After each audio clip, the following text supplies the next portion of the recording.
Good morning. Basta kayo lahat dyan. Ngayon magkat tayo ng salmon para sa sushi.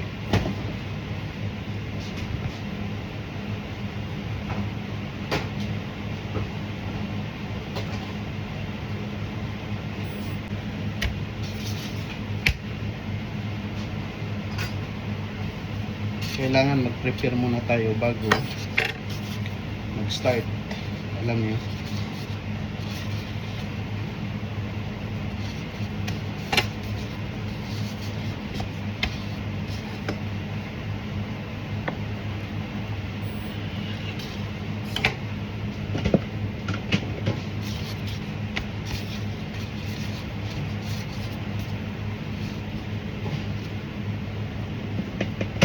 Ito ay para sa sriracha at tawag nito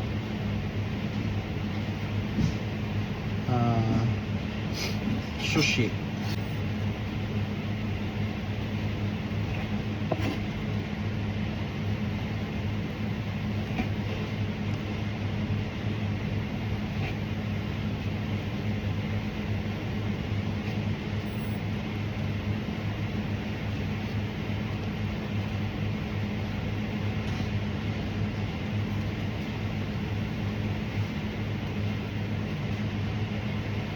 Kung mag-cut kayo ng sushi, ganito kakapal. Pwede naman siya nipis-nipisan, pero mas mabuti ito kasi ang purpose natin ay ang halos makain nila is yung salmon, hindi yung rice, kasi lagyan ito ng rice sa gitna eh.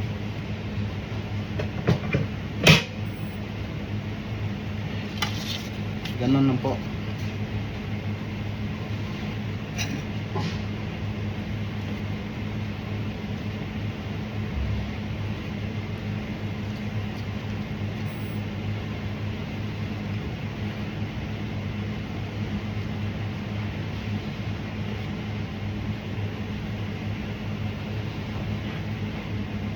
Kahapon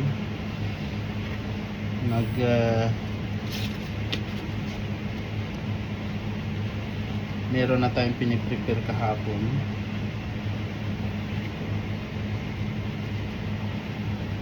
Nililinis na natin yung isda para kung sakaling maubos ito ay meron tayong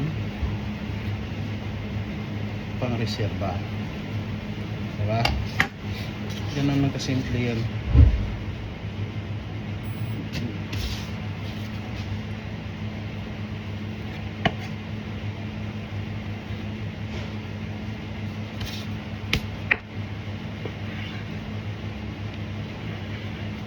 Kahit saan na lang tayong restaurant papunta, sushi, sandwich, mga Spanish food, Japan food, kahit saan na lang. Hanggat sa muli.